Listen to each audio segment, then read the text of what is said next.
Radio y Cadena Radial Costarricense no se hacen responsables por las opiniones emitidas en este programa. Es tiempo de tender la red democrática y mostrar la Costa Rica del futuro hacia la cual debemos caminar. Con ustedes, Jonathan Prendas, aquí por CRC 89.1 Radio.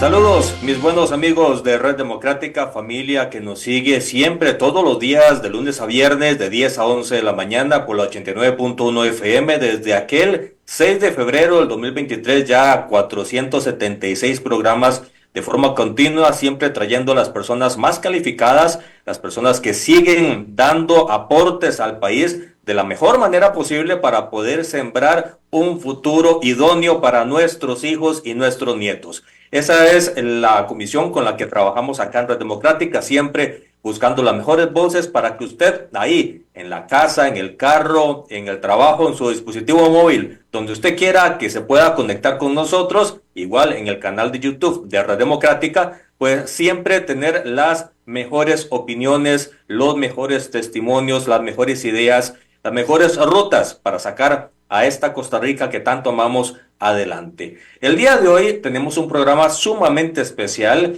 y hemos trabajado ya por varias horas y días en este programa para poder generarles a ustedes un enfoque totalmente diferente, innovador y siempre dando el realce correspondiente a una fecha que tiene que ser para todo el país sumamente importante, no se puede dejar de lado. El próximo 8 de marzo, es decir, pasado mañana, se conmemora el Día Internacional de la Mujer. Más que una celebración, es una conmemoración porque muchas luchas se han dado, mucho agua bajo el puente se ha tenido que pasar para que hoy estemos de camino hacia un ideal, hacia un bienestar de la mujer en todas las áreas del acontecer nacional. Estamos de camino, no hemos llegado, pero hemos avanzado bastante. Y hoy hemos logrado contactar con una persona a la cual yo estimo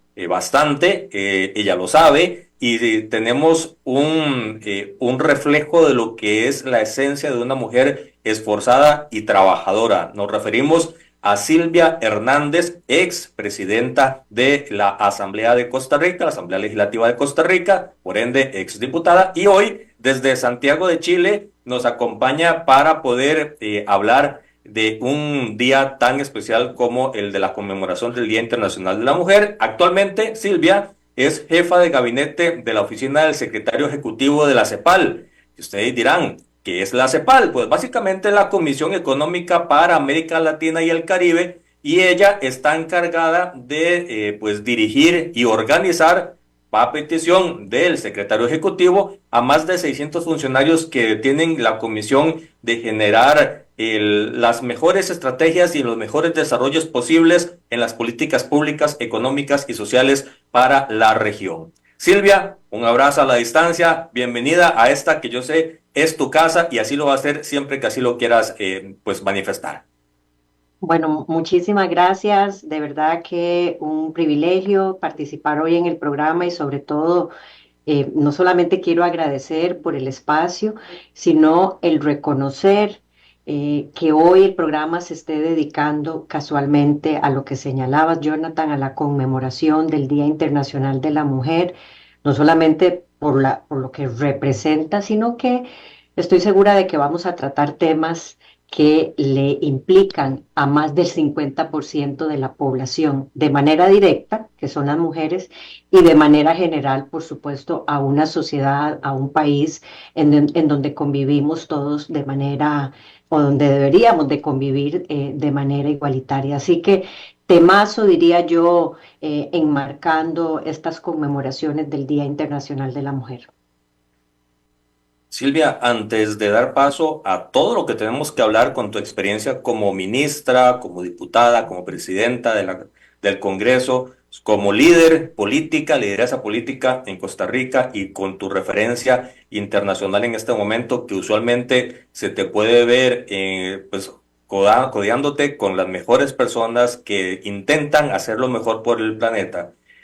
pues un compañero tuyo y mío partió a la presencia del Señor, don Eduardo Cruxan, fue también presidente de la Asamblea Legislativa cuando nosotros fuimos diputados y no quisiera pasar el momento para elevar una oración en favor de su familia, por fortaleza para ellos, para sus amigos, para sus seres sumamente cercanos, que hoy están pasando pues un trago amargo, pero que para quienes tenemos certeza, y Eduardo era uno de esos también junto con nosotros, de que Dios está y siempre va a estar, pues Él está en la presencia de Él y ahora hay que pues acompañar a la familia en este doloroso momento. Así que nuestras oraciones, la de Silvia, estoy seguro, la mía y la de todo el equipo de la radio y de la producción de Red Democrática para con la familia de don Eduardo Cruxan Smith, Silvia.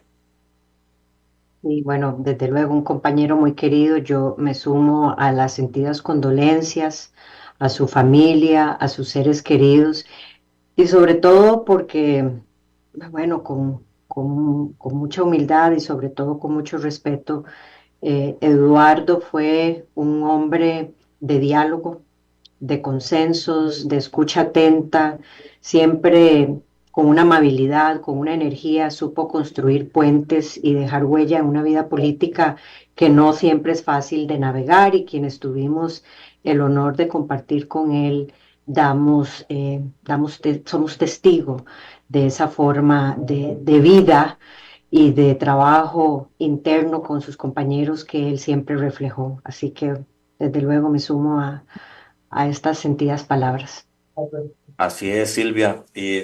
Pues demos paso, Silvia, si te parece, a el análisis, la reflexión sobre dónde estamos hoy en Costa Rica en el tema de igualdad entre el acceso al trabajo, oportunidades, crecimiento entre el hombre y la mujer, porque a veces creemos que ya todo está hecho y creemos que todo está bien. En el diario vivir, la sociedad cae en ese error y pues falta mucho, pero vos que ya has cruzado mucha parte de ese océano y que has tenido tus grandes luchas, ¿cómo ves la realidad de Costa Rica? ¿Cómo la estás asimilando? ¿Qué tanto ha costado? ¿Qué tanto se te ha facilitado? ¿Cómo has vivido toda esta etapa?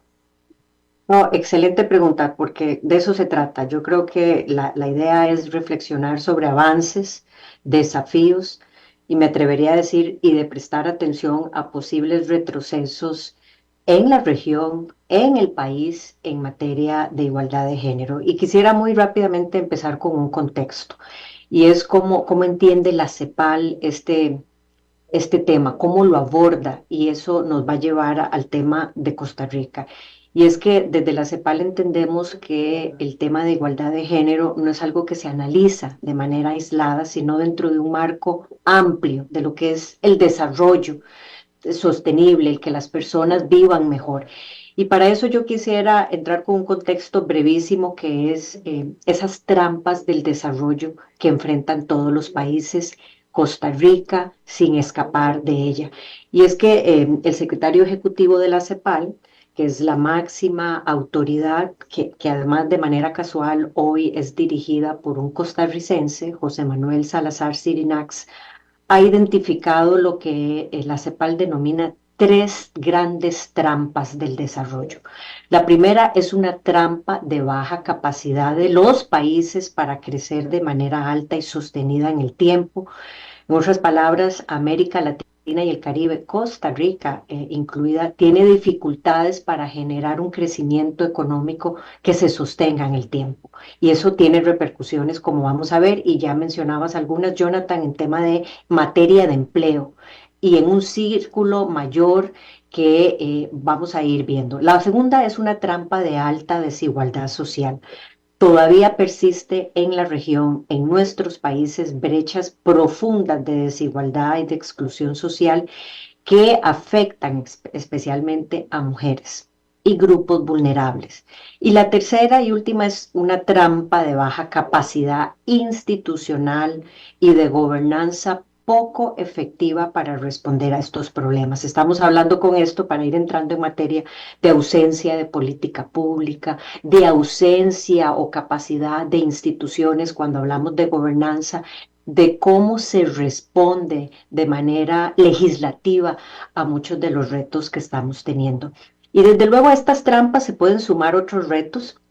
Uno que yo me atrevería a sumar es el reto del envejecimiento poblacional, lo que la CEPAL llama un envejecimiento dentro del envejecimiento, y de manera muy resumida, porque estoy segura lo vamos a tocar más adelante, es que en las próximas décadas está anticipado que la población mayor a 65 años se va a duplicar, y eso va a implicar un reto enorme en un tema que va a ser sin duda alguna el centro de discusión de hoy, que es la materia de los cuidados. ¿En quién recae ese tema, que es principalmente en las mujeres, y sobre todo cómo atender ese tema transversal?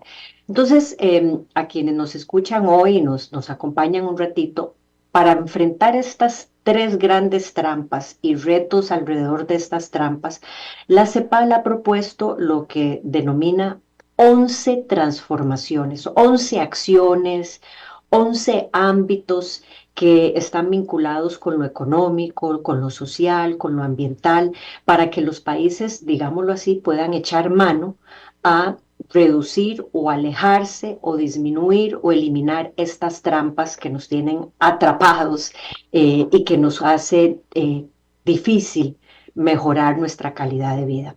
Y para poner algunos ejemplos, es por ejemplo la transformación productiva, la transformación digital, el tema de educación. Hay propuestas claras y concretas que la CEPAL ha identificado para darle una mejor calidad de vida a las personas. Y uno de esos temas es la sociedad del cuidado. Como un tema que reconoce el derecho al cuidado, pero también del trabajo que implica el tema de los cuidados. Y ahí es donde quisiera empezar haciendo énfasis para el caso costarricense. La sociedad del cuidado es clave para hablar cualquier tema de género. Es lo que yo diría el tema hoy para garantizar que más mujeres puedan ingresar al mercado laboral, pero sobre todo para hacerle frente a este gran reto que hablábamos de que no solo los cuidados recaen sobre las mujeres mayoritariamente, sino que estamos hablando de que la población mundial se va a duplicar. La población mayor de 65 años se va a duplicar en las próximas décadas. Entonces, eso va a repercutir en que si ya tenemos desafíos para atender el cuidado de niños, niñas, vamos a tener un desafío mayor por no atender todavía el tema de los cuidados de niños, que se va a sumar al cuidado de adultos mayores, de esta población que va a demandar más cuidados. Entonces yo diría que a esto es donde hay que prestar mayor atención hoy si queremos conmemorar el Día Internacional de la Mujer, prestando atención a qué tanto hemos avanzado como país, qué tanto está pendiente en materia de cuidados.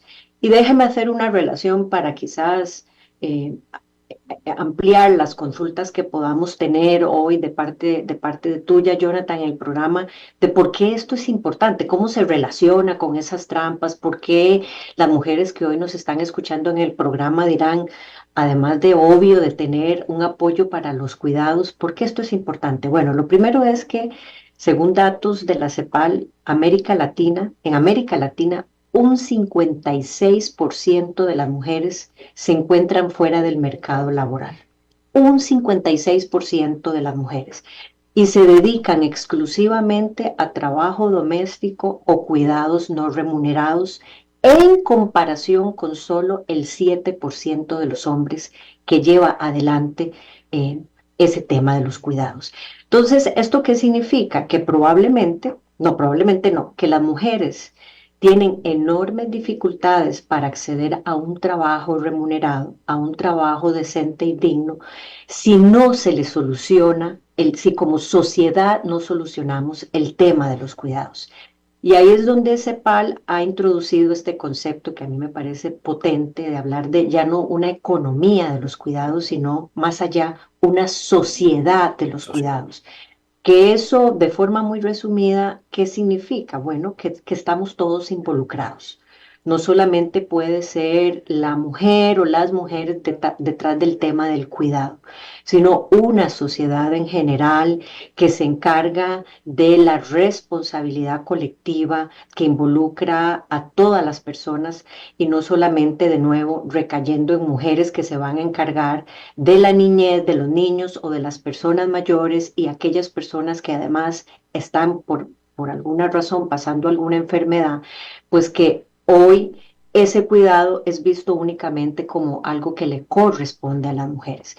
Y ahí empezamos a prestar atención a que si le ponemos atención al tema de los cuidados, vamos a romper muchas de estas trampas del desarrollo, como es el círculo de la pobreza y la exclusión, como es la baja oportunidad laboral que tendrían las mujeres y además de acceso económico, de ganar un salario, de tener acceso a recursos financieros.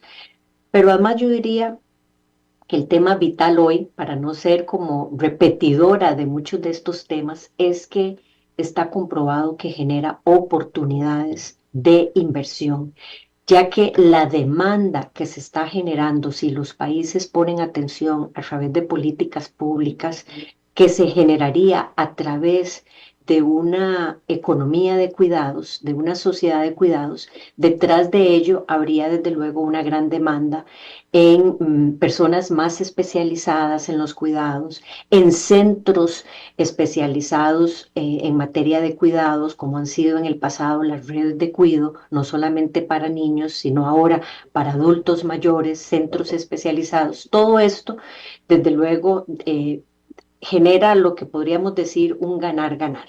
Mayor inversión que va a dinamizar otros sectores de la economía como la construcción, el transporte y desde luego, ¿por qué no decir generando mayores ingresos a los gobiernos para poder atender política pública social vinculada al tema de pensiones, de educación y de salud que está relacionado con este tema?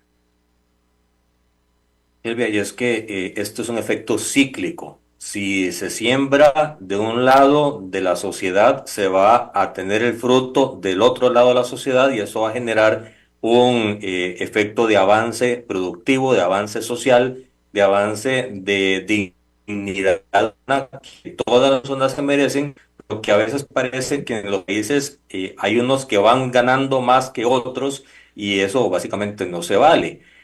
¿Cómo han enfrentado ustedes estas 11 propuestas, estas 11 ideas para salir de esta trampa que está señalando en América Latina en medio de cambios políticos constantes, de péndulos ideológicos que se van arraigando o van cambiando de un extremo a otro? ¿Hay sensibilidad para trabajar este sector tan importante de la sociedad más allá de de una generalidad en donde no todos se mojan de la misma manera? Sí, una excelente pregunta porque desde luego que es un tema.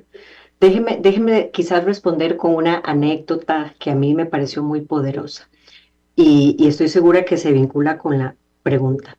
Hace un tiempo atrás, en una de las visitas que hacía el secretario ejecutivo de la CEPAL, en donde tuve la oportunidad de acompañarlo a México, recuerdo que en una reunión uno de los actores políticos de alto nivel le hacía un llamado a la CEPAL y ese llamado tenía que ver con no dejar de pensar en el largo plazo. ¿Por qué? Porque en este escenario que estás describiendo hay mucho de inmediatez, hay mucho de responder, hay tanto tema que los gobiernos y los países tienen que atender en el inmediato que muchas veces por la inmediatez de estos problemas y porque además estamos hablando de ciclos de gobierno que son relativamente cortos, muchas veces no hay tiempo para que las autoridades del momento presten una mirada de más largo plazo a las consecuencias de no atender ciertos temas, a la necesidad de instalar política pública de mayor alcance. Y yo creo que eso es un ejemplo que la CEPAL vive de manera fiel y real día a día en el sentido de asesorar a los gobiernos a esa política pública con visión de largo plazo. Por supuesto que en el ahora, porque hay problemas que resolver, pero sin descuidar el largo plazo. Y entonces, en estas 11 grandes transformaciones que propone la CEPAL, en el tema específico de sociedad del cuidado, está hablando claramente con datos estadísticos muy seriamente sobre la inversión, los resultados positivos de invertir en infraestructura de cuidados, por ejemplo, guarderías, centro de atención para adultos mayores, pero no solamente infraestructura física, también política pública en una legislación que promueva, por ejemplo, el tema de una corresponsabilidad de este cuidado. ¿Qué significa? Bueno, la discusión de licencias para poder atender el nacimiento de un niño o niña, que en Costa Rica tenemos una licencia de maternidad que es muy amplia, pero que no es igual en todos los países, y donde ha empezado a darse la discusión sobre licencias también parentales en el momento de, por ejemplo, nacimiento de niños. También el tema de la valoración económica del trabajo no remunerado que hay detrás de los cuidados y cómo se integra esto en las cuentas nacionales, países, y además cómo avanzar en otra legislación. Recordemos que hay una legislación donde Costa Rica y en nuestro periodo como exdiputados, Jonathan, que compartimos, Costa Rica avanzó enormemente en una legislación contra la violencia de género. Estamos hablando de que América Latina es la región en donde más problemas de femicidio se presentan, asesinatos de mujeres, y esto es una cifra y un problema social enorme, alarmante, en donde hay que seguir prestando atención, adoptando elementos deliberativos de inclusión, etcétera, que permita de alguna forma disminuir esta triste pandemia en medio de otras realidades que todavía hay que vivir.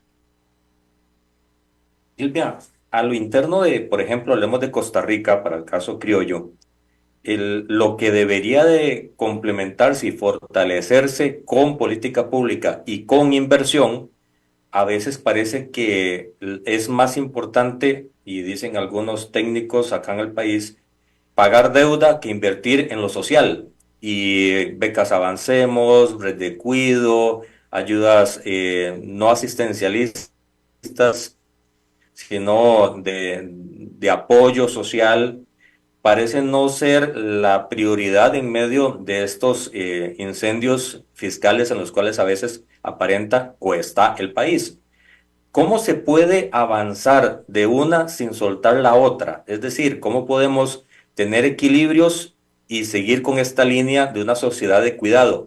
Es quizá un asunto más de voluntad, de convicción, de entender, de solidarizarnos como país que somos y trabajar en función de alianzas en donde todos podamos colaborar, o sigue siendo la piedra inicial, el capital inicial, responsabilidad de los gobiernos? Mire, permítame, ahora que lo escuchaba mientras hace la pregunta, no puedo evitar tener como una analogía o alguna reflexión que podamos tratar de usar para comparar por qué invertir en estos temas, aunque al inicio, desde luego que implica un costo, tiene mayores beneficios, como bien lo pones, en el mediano y largo plazo para toda la sociedad, pero incluyendo los gobiernos que pueden captar mucho más recursos para atender otros problemas. Y es que no puedo evitar pensar en una analogía o en una comparación como hace unos meses atrás cuando vimos los Juegos Olímpicos y vimos, nos llena de mucho honor, nos llena de mucho orgullo, y yo diría que es hasta grandioso ver muchas personas que suben a ese podio a recibir una medalla olímpica. Pero es que, Jonathan, ninguno de esos atletas, ninguno de los ganadores de medallas de oro entrenó un día antes, se preparó unas horas antes o hizo algún tipo de acompañamiento un mes previo. Es más, voy a tratar de poner el ejemplo más claro. Muchos de estos ganadores, o prácticamente todos, tienen un acompañamiento de sus familias, del sector privado, de los gobiernos, de los vecinos, de sus grupos de apoyo, de entrenamiento, a lo largo de muchos años para que esa persona pueda subir al podio y recibir una medalla de oro. Bueno, nosotros no podemos pretender como sociedad, si el ejemplo me lo permite, pensar que queremos mejorar la productividad de un país, que haya más crecimiento, sin que haya una propuesta clara que facilite que más mujeres ingresen al mercado laboral. Eso no va a suceder de la noche a la mañana. ¿Por qué? Porque eso implica prestar atención, por ejemplo, a los accesos a educación que tienen las niñas y las adolescentes, prestar atención al tipo de carreras que estudian, muchas veces llenas de escepticismos o de muchos tabúes detrás, por ejemplo, de carreras asociadas con las matemáticas, que vamos haciendo a lo largo de los años que más niñas se alejen del interés de ciertas carreras vinculadas. Eso es algo que también implica tomar tiempo para que muchas de estas mujeres se decanten por espacios donde puedan dejar a sus niños y se puedan incorporar al mercado laboral.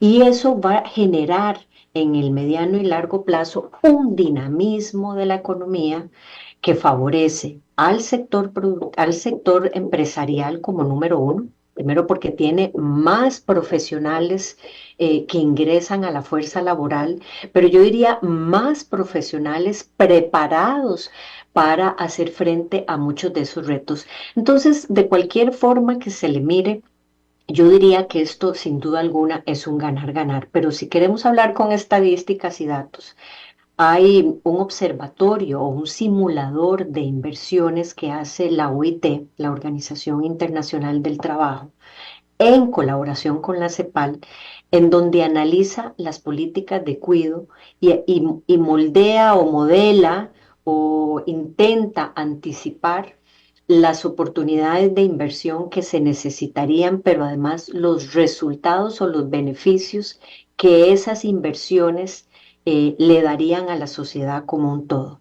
Y por ejemplo, se ha proyectado que para el 2035, si se da una inversión en cuidados en la región, como se requiere y está obligada a tenerse, porque se requieren más centros de cuidado, más centros especializados para una población que va a ser cada vez más adulta mayor, podría generarse 32 millones de empleos directos en servicios universales vinculados al cuidado infantil temprano, o sea, edades de niños y niñas, y a los cuidados de personas adultas mayores. Y esto podría inducir en 10.5 millones de empleos adicionales, digamos, empleos paralelos que se generarían si los gobiernos hacen las inversiones necesarias para el tema tan solo de los cuidados que se van a requerir en las próximas décadas para prestar atención a una población que cada vez envejece más, como diríamos, el envejecimiento dentro del envejecimiento, y que vive más, o sea, que se celebra que vive más, pero que necesita de mayores servicios y de mayores atenciones. Eso es lo que llamamos esa transformación de una sociedad del cuidado que requiere de centros de cuidados especializados, de profesionales especializados, de centros de cuidados para niños y adultos mayores y por ende de un dinamismo tan solo en un sector de estos 11 sectores que estamos hablando. Es un encadenamiento completo el que se está proponiendo y el que debería de aplicarse para que una sociedad salga adelante toda en su conjunto. Silvia, ¿cuáles son, tal vez es una pregunta más personal que institucional, aunque puede que haya algún tinte institucional en la respuesta, pero cuáles son, a tu juicio, los pendientes que hay en Costa Rica sobre el acceso de la mujer a estos espacios de aprendizaje, de trabajo, de superación?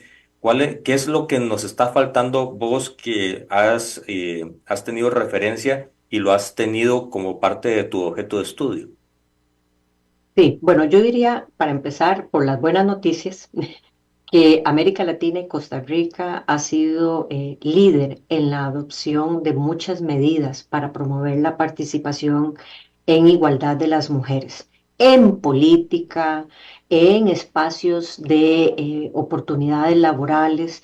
Es la región y Costa Rica en particular donde se aprobaron ambiciosos marcos regulatorios a nivel global para mejorar la igualdad de las mujeres. Pero si yo tendría que enumerar algunos, todavía hay muchísimos retos, como lo ha externado la propia ONU Mujeres, que Costa Rica no escapa de ellos. Entonces, de manera resumida, Jonathan, yo diría que, número uno, garantizar que más mujeres ingresen al mercado laboral. O sea, estamos hablando de que más de un 50% de la población costarricense son mujeres y de ese porcentaje, un 53% no está empleada formalmente. Y eso, si lo sumamos a los niveles de informalidad que tiene el país, en el mediano y largo plazo, yo diría que es una bomba de tiempo, porque hay una gran dependencia social, incapacidad monetaria para hacerle frente a las familias. Muchas veces estamos hablando de mujeres que enfrentan el cuidado y la crianza solas en este gran dilema. Entonces ahí yo diría que lo número uno es cómo garantizar estos cuidados, centros de cuidado, guarderías, redes de apoyo, redes de cuidado, no solo para los niños, sino para los adultos mayores que ahora les está también recayendo o no se está recayendo como mujeres únicamente el tema de los cuidados. Lo segundo, y que quizás está muy vinculado con la naturaleza política, es una mayor participación de las mujeres en espacios de decisión. Y estoy hablando de política. Y déjeme poner un ejemplo. Esa participación, lo que llamamos de manera sustantiva. ¿Qué significa? Bueno, que usted y yo fuimos compañeros en una asamblea legislativa que prácticamente fue paritaria, o sea, tanto el mismo número de hombres como de mujeres, pero había que poner atención a las presidencias de comisiones que, por ejemplo, accedían las mujeres versus los hombres.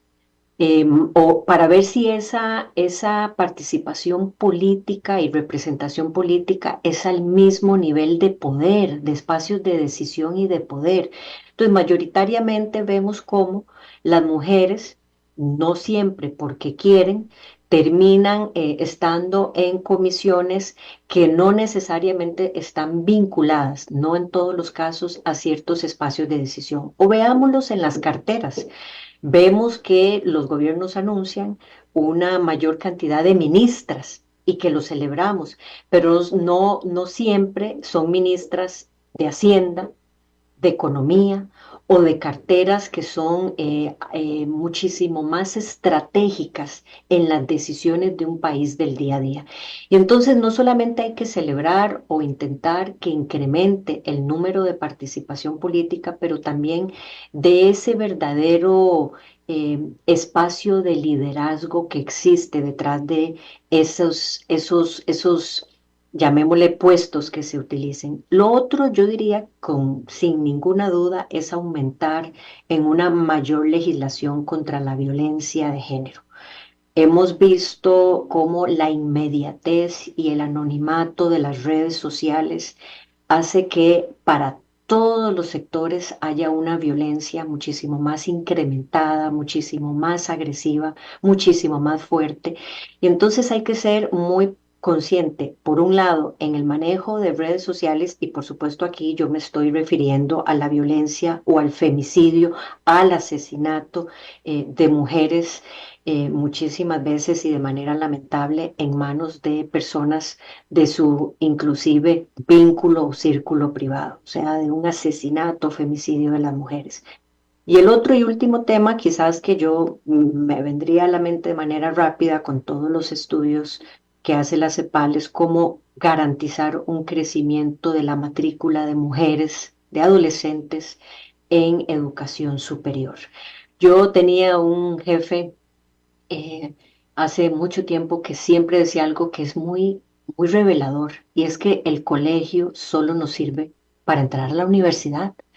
El ser graduados hoy del colegio solo sirve para entrar a la universidad. Entonces, con esto que trato de decir, que tenemos que garantizar como país cómo hacer que más personas, hombres y mujeres por igual, pero sobre todo mujeres que quedan muy rezagadas, accedan a educación universitaria, porque eso es lo que estaría vinculado o garantizando las posibilidades de oportunidades de empleo.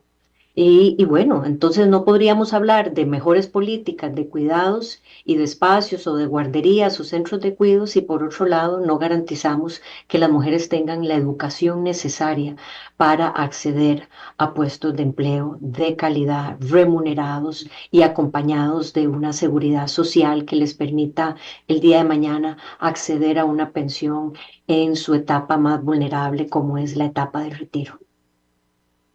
Silvia, sé que no lo vas a decir en el recuento que estabas haciendo, pero sí quiero hacer yo la observación que en esos puestos de poder a los cuales estabas refiriéndote, hablabas de comisiones legislativas acá en Costa Rica, pero mujeres han logrado tenerla. Y vos,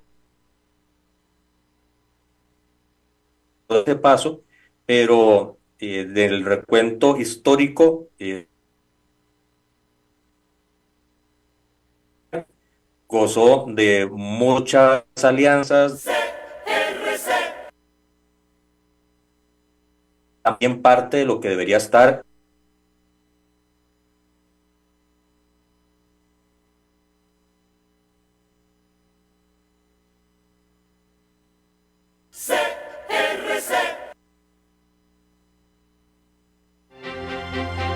Silvia, ¿me escuchas?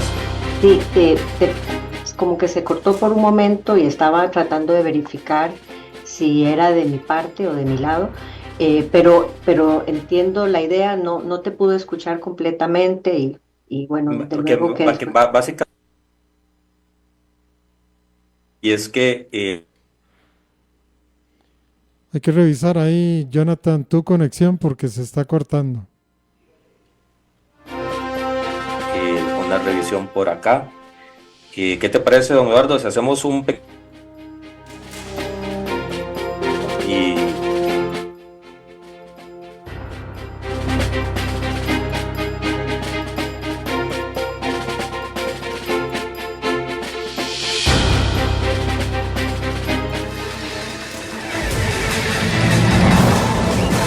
Infórmate de la actualidad del país y el mundo con nosotros. Todos los días, desde las 6 de la mañana, iniciamos con el noticiero matutino y luego seguimos con informativos de la hora hasta las 6 de la tarde. Aquí vos te informás rápido y con profundidad.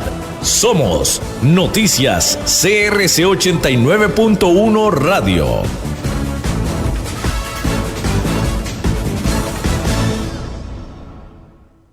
Hoy me estaba acordando de cuando hicimos la remodelación en la casa. Fue una buena amiga la que me recomendó Prodex. Siempre se lo agradeceré. Pasamos de una casa caliente a un hogar confortable y fresco. Ahora yo soy la que lo recomienda. Si usted está planeando construir o remodelar su casa, elija siempre Prodex. Es la mejor opción en aislantes. Es duradero, certificado y te da confort garantizado. Es Prodex. Contáctanos en prodexcr.com. Las experiencias no esperan, hay que perseguirlas. Con más de 40 años de experiencia, GSA Cruceros es la empresa líder representando a las mejores navieras del mundo. Explora el Caribe, recorre el Mediterráneo, descubrí Alaska, maravillate con las auroras boreales de Noruega o viví expediciones únicas en Galápagos, el Ártico o la Antártida. Viaja por los 7 continentes con nosotros. Llámanos al 2234-1818 o escribinos por WhatsApp 8708-2288 y reserva tus próximas vacaciones en crucero. agua es vida, salud y bienestar. Por eso, vos y los tuyos necesitan agua purificada, ozonizada y embotellada San Ángel. Hace que tu vida sea más larga y saludable con agua San Ángel. Disfrútala naturalmente y viví una experiencia con agua purificada San Ángel. Pureza que se siente. Búscanos en Facebook como Agua San Ángel.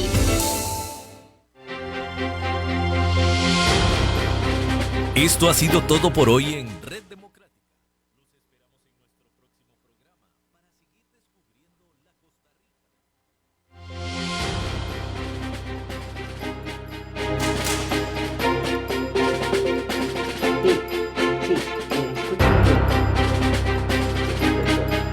Costa Rica. Cuando estábamos antes del corte, lo que estábamos planteando era ese acceso al poder que tienen que tener las mujeres por igual a los hombres en la presidencia de la Asamblea Legislativa, la presidencia de la República, la presidencia de la Corte Suprema. No es exactamente como que el mismo trato de asignarle esa responsabilidad, tanto país como de representación del grupo de diputados o de magistrados.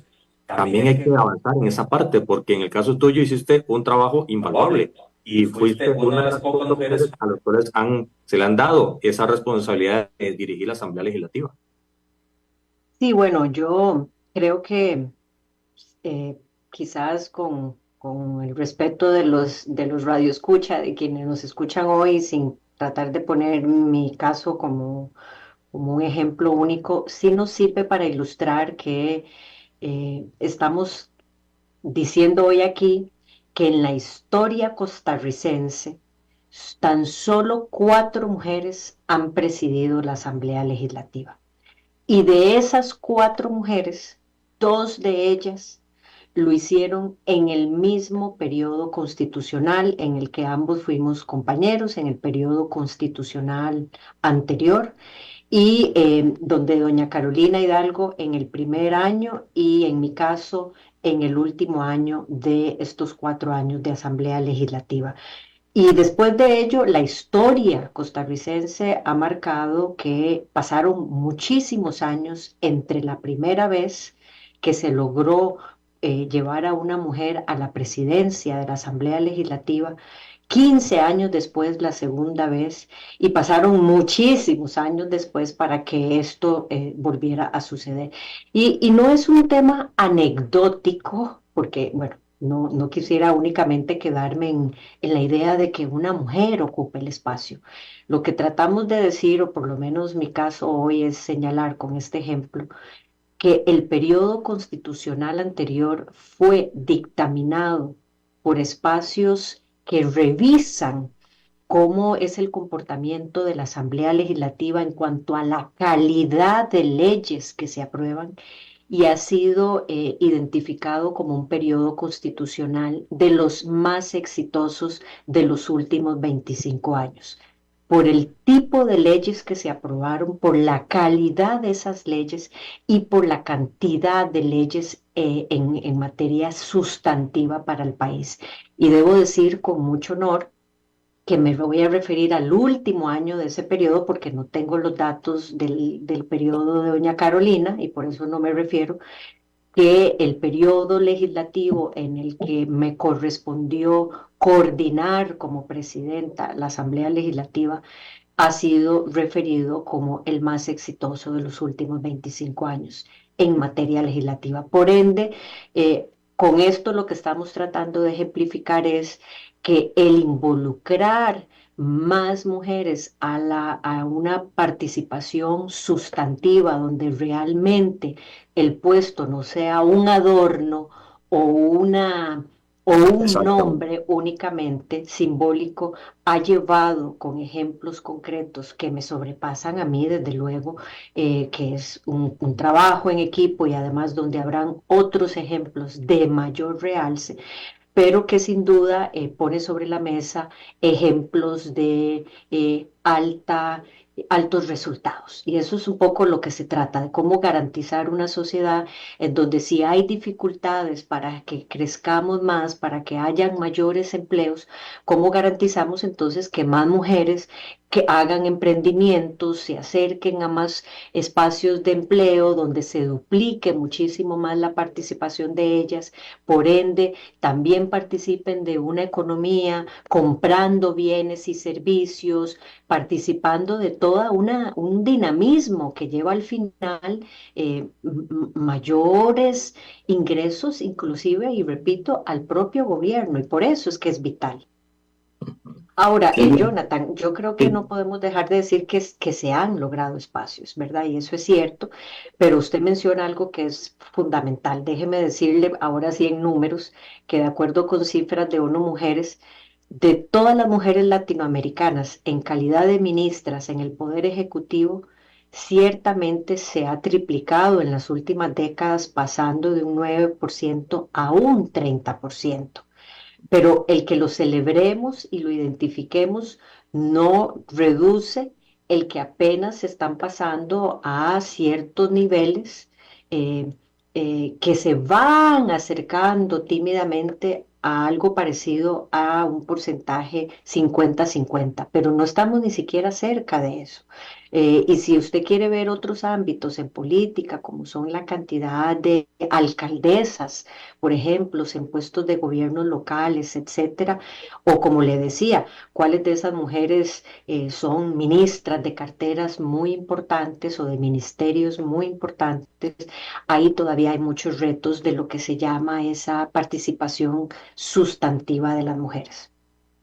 es que ese es el punto precisamente, Silvia. No solo reflejar el que sí ha habido un crecimiento, por supuesto, no tenemos que ser desmeritados en eso, en el esfuerzo país y en el esfuerzo que han hecho las mujeres para evidenciar que tienen la posibilidad de salir adelante, sino también el hecho de que a veces estas políticas, hasta ahora por lo menos, han sido más de asistencia que de impulso. Y es parte, me parece, de la transformación que se ocupa, porque a veces es la red de cuidado, pero apenas empieza a salir adelante la mujer de jefa de hogar sola y tiene un ingreso por encima de una barrera muy baja de ingresos, quitan ese beneficio y volvemos al ciclo de la codependencia con un sistema que si logras salir adelante, te castiga y no te apoya. Y eso es básicamente parte de las deudas que me parece que como país tenemos que solventar. No podría estar más de acuerdo en esa expresión tan potente. Es absolutamente, eh, ¿qué término le podríamos decir cuando una mujer que probablemente logra conseguir un empleo y que ha estado teniendo a uno, dos o tres hijos en las redes de cuidado, que es lo que ha facilitado que tenga acceso a un empleo y que tan solo o apenas está empezando a hacerle frente de alguna manera a esa trampa de la desigualdad y de la pobreza, y que se le quite el derecho a mantener a sus hijos en una red de cuidado si no lo hace pagando, pues claramente se vuelve un círculo muy vicioso que expulsa a las mujeres de mantenerse en el mercado formal. ¿Por qué? Porque hacen una matemática simple, rápida y dicen, no, mejor me encargo yo del cuidado de los hijos porque lo que estoy ganando termina en el pago de la red de cuidado. Y por otro lado, entiendo también que con limitación de recursos, muchos gobiernos no pueden garantizar mantener a todas las mujeres, incluyendo aquellas que empiezan poco a poco a tener un ingreso económico. Pero ciertamente lo que estamos generando es un círculo vicioso que no está contribuyendo a que las mujeres se mantengan en el mercado laboral. Porque aquí hemos hablado de cómo hacer que lleguen ahí, que pongan un pie, que ingresen, pero el reto posterior es que después de que ingresan a un mercado formal, cómo se retienen ahí, cómo se mantienen ahí. Y yo creo que ahí Es otro enorme dilema al que hay que prestar atención y hemos tocado muchísimos de esos elementos como es, por ejemplo, el involucramiento de varios actores, el involucramiento de apostarle a la educación de calidad y sobre todo de la reeducación continua para adquirir destrezas y habilidades que les permitan mantenerse en el mercado laboral.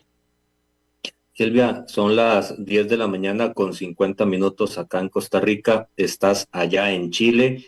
Estás como jefa de gabinete del secretario ejecutivo de la CEPAL. No es cualquier puesto y no es cualquier logro.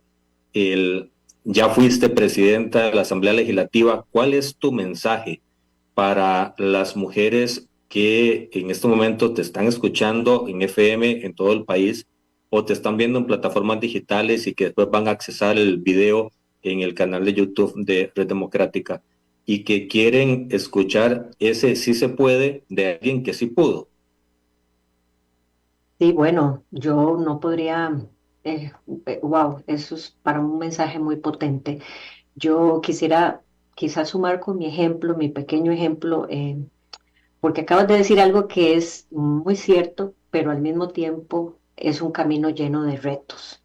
Y a pesar de que quizás hoy yo tenga una red de apoyo muy grande que me facilita el cuidado de mi hija ahora de 10 años, probablemente muchas personas no sepan que para yo asumir este puesto, mi hija está en Costa Rica y mi hija está al cuidado de mi esposo y de esta red ampliada de mi mamá, de mis cuñadas, y ha sido un proceso muy difícil, muy duro. Y bueno, la decisión de manejarlo de esta forma con los múltiples viajes que acompañan mi puesto no lo hacían fácil, pero hacer un arreglo óptimo de cuidado de este tipo no significa que es fácil por ningún lado. Así que de una u otra forma el tema de los cuidados no es menor. Estamos llenas de enormes retos que implican muchísimas veces ese sentimiento de renuncia, ese sentimiento desesperado, digamos, de no compartir cada minuto con los hijos, pero bueno, detrás de todo esto el mensaje que trato de decir es que hay una necesidad de acelerar el paso para que existan estos apoyos como sociedad, porque desde mi punto de vista es un ganar-ganar. Eh, Permite que las mujeres puedan desempeñarse plenamente, tengan acceso a un ingreso y al mismo tiempo puedan vivir una vida de convivencia familiar como es el estar al lado de las personas que amamos y en este caso, por supuesto, de nuestros hijos. Silvia, muchísimas gracias por este espacio, por sacar de tu agenda, apretada agenda, para poder conversar con nosotros acá en Costa Rica y poder conmemorar como se debe, con datos, con ideas y con propuestas, un Día de la Mujer que sí tenemos que ver lo logrado, pero tenemos que ver más, con mayor fuerza, lo pendiente para poder solventarlo de la manera más rápida y responsable también posible. Muchísimas gracias y de nuevo hacer un llamado a que somos la sociedad la encargada de estos cuidados, tanto nuestras parejas, todas las personas que tenemos a nuestro alrededor juegan el mismo rol que muchas veces ha estado solo en las mujeres. Muchísimas gracias por la invitación, muy honrada del espacio y celebro anticiparnos a una discusión que en los próximos días se va a estar llevando a cabo. Muchas gracias. Gracias a vos, Silvia, y muchos éxitos en todo lo que está por venir. Y gracias a todos los que han estado en sintonía por diferentes plataformas, tanto la FM como digitales. Y recuerden, en unos minutos en el canal YouTube de Red Democrática, todo el programa para que lo pueda revisar y compartir. Mañana, un nuevo programa con don Rodrigo Cubero, expresidente del Banco Central. No se lo pierda.